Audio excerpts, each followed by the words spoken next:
In goal 2.4, we continue with our solving.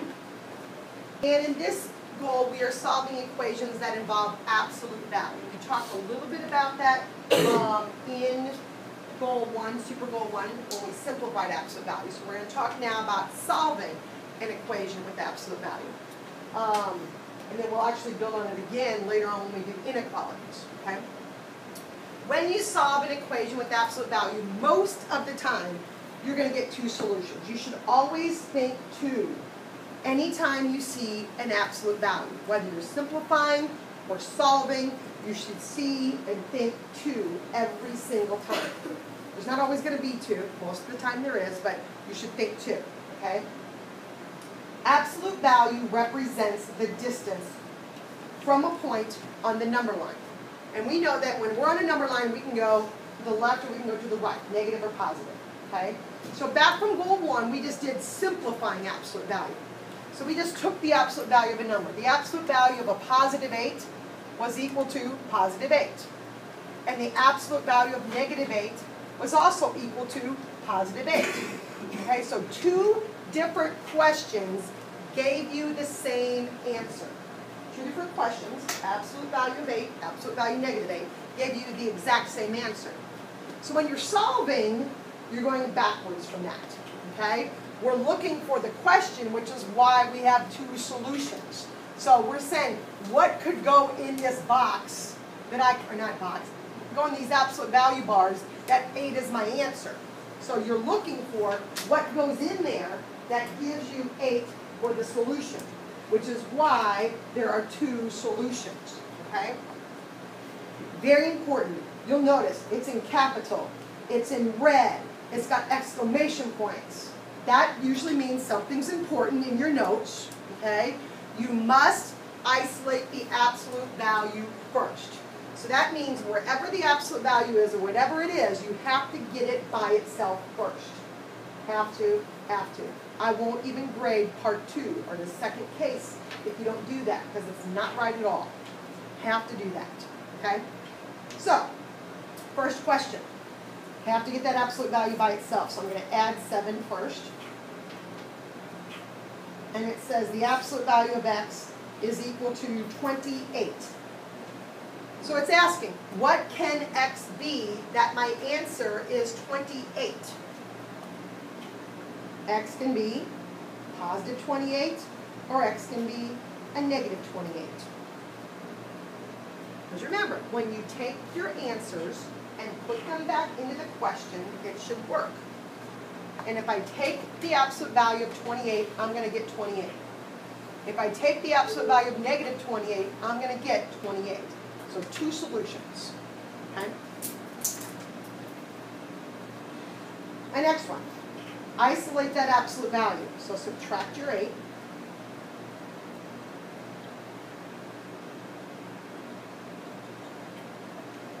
Divide by negative 1 to make the absolute positive. And I have the absolute value of x equals positive 7,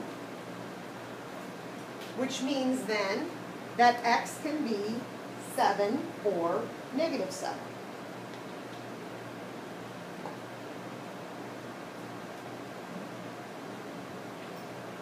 So again, you're looking for the absolute value of x.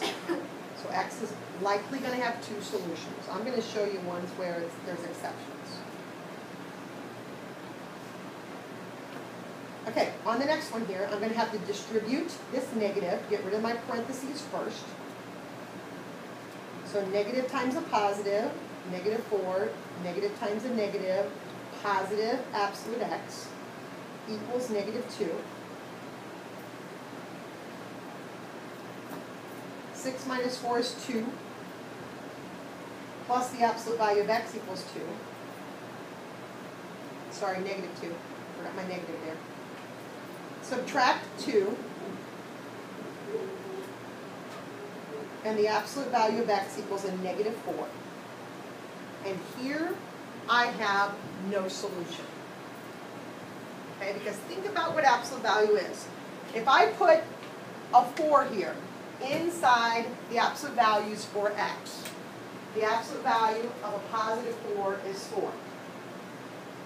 If I put a -4 in there, the absolute value of a -4 is 4. There's nothing I can put right here that my answer is going to come out negative. An absolute value can never equal a negative number. The value of x can, but the answer can't. So this one has no solution.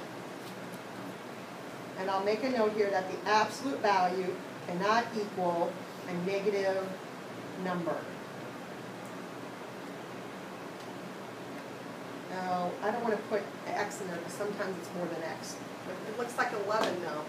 Let me just put an x there. The absolute value cannot equal a negative number. When you get that absolute value isolated, if it equals a negative number, you're done. There is no solution. So you just got to watch for that. Okay?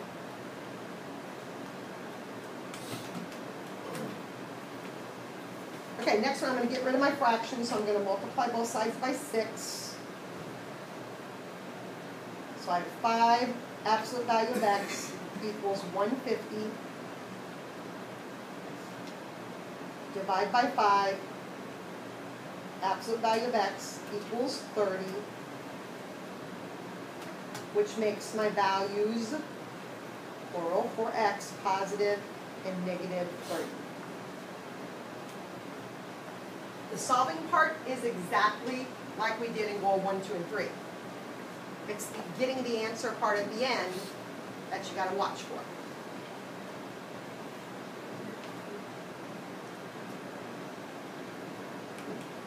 Yes? How do you convert that fraction into 5 absolute value of x of 5?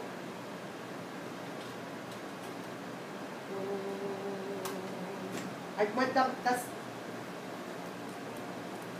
that's like the homework we just went over. So my common denominator is 6. So I took both terms times 6. And they cancel there. 6 over 6. And then on this side I took 25 times 6, which is 150. Then I divided. Okay. So it's because it's 5 times absolute x. So when that 5 is right next to there, that means 5 times. So I divided by 5 to get the absolute x by itself.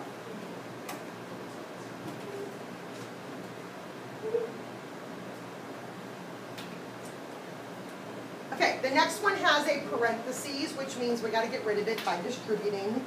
We're distributing just a negative. So I have 8 absolute x. Negative times a positive 5 makes it negative 5. Negative times a negative makes it positive absolute value x. Minus 20 equals 2. I can collect or combine absolute x's just like I combine x's. So 8 of them and 1 of them gives me 9 of them. Negative 5 minus 20 gives me a minus 25. Equals 2. Add 25 to both sides. So 9 absolute x equals 27. Divide by 9. And absolute value x equals 3. Which makes x 3 and negative 3. 3 or negative.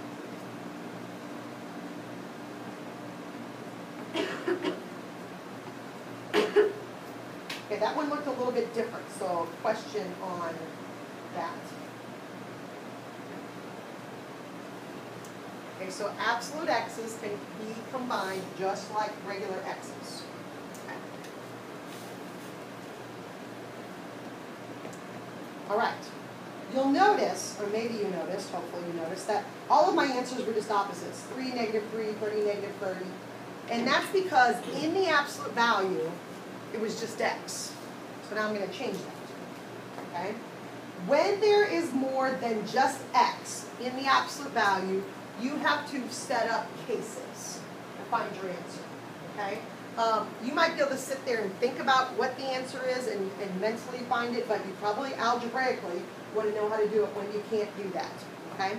So we're going to set up cases. So again, absolute value, always think 2. So you got to think, I'm going to have 2 answers. How am I going to get those 2 answers? Okay, so case 1, first of all, the absolute value has to be isolated. It is, so we're good to go. Case 1 looks just like the question on this one. Just drop off the absolute value bars. So case 1 always looks like the question when your absolute value is isolated.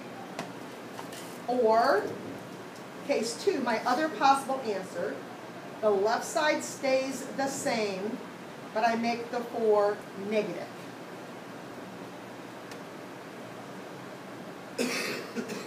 And then I solve them. Simple solves. Add 2, x equals 6, or add 2, x equals negative 2. So positive 6, negative 2 are my 2 answers. They are not going to be opposites ever when you have more than just x in there. Yes? So can you do both those? You do both of them. For one problem. Because absolute value needs to have 2 solutions. Okay? Absolute value. So anytime you see absolute value, get in the mindset thinking 2. I gotta have 2 answers, gotta have 2 answers, gotta have 2 answers. Okay? So these are my 2 answers. So let's try it. 6 minus 2 is 4. The absolute value of 4 is 4. Put in negative 2 for x. Negative 2 minus 2 is a negative 4. The absolute value of negative 4, also 4. Okay? So 2 solutions for that question. Every absolute value, unless it's 0 or no solution, is going to have 2.